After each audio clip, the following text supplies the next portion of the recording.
Assalamualaikum warahmatullahi wabarakatuh. Saya Nida Aisyah dari Prodi Ilmu Komunikasi Fakultas Ilmu Sosial dan Politik. Pada video ini dibuat untuk memenuhi tugas ujian akhir semester mata kuliah Etika dan Filsafat Komunikasi. Dengan judul Etika dan Filsafat Komunikasi Citizen Journalism terhadap berita hoax yang tersebar di media sosial. Perkembangan media massa semakin pesat dalam waktu dekat ini. Munculnya media baru yakni media internet menimbulkan banyak reaksi di tengah masyarakat. Dalam media internet juga ada media sosial. Media sosial adalah sebuah media baru yang setiap individu, kelompok, maupun lembaga dapat dengan mudah membuat dan memilikinya. Karena media sosial ini, setiap orang dapat menjadi jurnalis sehingga tidak hanya orang yang bekerja di media massa seperti radio, koran dan televisi sekarang yang disebut jurnalis. Mereka inilah yang disebut citizen journalism. Contoh media sosial yang sering digunakan adalah Facebook, Twitter, Instagram, BlackBerry Messenger, Line, Pack, dan lain-lain. Pada media sosial setiap orang, kelompok, maupun lembaga dalam masyarakat dapat memiliki satu akun bahkan lebih. Dalam media sosial setiap orang juga bisa dengan mudah dan cepat menyebarluaskan informasi yang mereka dapat ke yang lain. Bila informasi yang menyebar tersebut sudah diperiksa nilai kebenarannya dengan baik itu bagus. Akan tetapi bila informasi hanya disebar langsung tanpa diperiksa kembali kebenarannya maka akan menimbulkan permasalahan lagi. Karena hal tersebut dapat menimbulkan fitnah bila informasi yang langsung disebar tadi tidak benar. Paling utama dalam hal ini adalah tersebarnya berita di media internet yang ternyata itu adalah hoax atau berita palsu. Pengertian citizen journalism yaitu sebuah kegiatan seseorang yang menjalankan sebuah kegiatan kejurnalistikan yang pada umumnya menggunakan saluran media baru yaitu internet untuk menyebarkan informasi dan berita yang mereka dapat. Informasi dari kegiatan kejurnalistikan tersebut, dalam kurung, citizen journalism, mempunyai kandungan yang dapat mengubah pendapat, perilaku, serta dapat membujuk pengguna internet lainnya untuk menanggapi informasi tersebut. Citizen journalism juga dikaitkan dengan hiperlokalisme karena komitmennya yang sangat luar biasa pada isu-isu lokal yang kecil-kecil, dalam kurung, untuk ukuran media mainstream, sehingga luput dari liputan media mainstream. Citizen journalism tidak bertujuan menciptakan keseragaman opini publik. Pemberitaan citizen journalism lebih mendalam dengan proses yang tidak terikat waktu, seperti halnya deadline di mainstream media online. Etika citizen journalism. Blogger senior dan praktisi komunikasi Wimar Witular pernah mengungkapkan, melalui blog akan tercipta citizen journalism, di mana setiap orang bebas berpendapat. Karena itu, menjadi citizen journalist juga ada etikanya. Etika citizen journalism kurang lebih sama dengan etika menulis di media online. Di antaranya sebagai berikut, tidak menyebarkan berita bohong, tidak mencemarkan nama baik, tidak memicu konflik sara, tidak memuat konten pornografi. Teori etika dan filsafat komunikasi dalam menyebarkan berita di media sosial.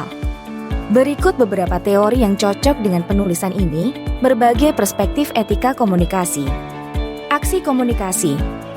Dimensi yang langsung terikat dengan perilaku aktor komunikasi, dalam kurung, wartawan, editor, agen iklan, dan pengelola rumah produksi. Sarana. Dalam masalah komunikasi, keterbukaan akses juga ditentukan hubungan kekuasaan. Sintesis standar etika komunikasi, dalam kurung, Richard L. Johannessen. Jangan menggunakan bukti yang salah, dibuat-buat, menyimpang, atau tidak relevan untuk mendukung argumen atau klaim. Jangan menggunakan pertimbangan tanpa dukungan, menyesatkan atau tidak logis, dengan sengaja. Filsafat komunikasi. Filsafat komunikasi adalah suatu disiplin yang menelaah pemahaman firsthand secara fundamental, metodologis, sistematis, analitis, kritis, holistis, teori dan proses komunikasi yang meliputi segala dimensi menurut bidangnya, sifatnya, tatanannya, tujuannya, fungsinya, tekniknya, dan metodenya. Onong Ucijana Effendi, 2003. Contoh dan karakteristik berita hoax. Karakteristik berita hoax. Berita palsu biasanya memanfaatkan ketakutan pembacanya seperti berikut. Sebarkan kabar ini ke teman Anda. Jika tidak disebar, Anda akan celaka. Jika tidak disebar, Anda akan ditimpa bencana tiada henti. Barang siapa tidak menyebarkan berita ini, niscaya akan mendapat laknat dari Tuhan, musibah, dan sebagainya. Pada zaman kertas dulu, teknik ini terkenal dengan sebutan surat berantai.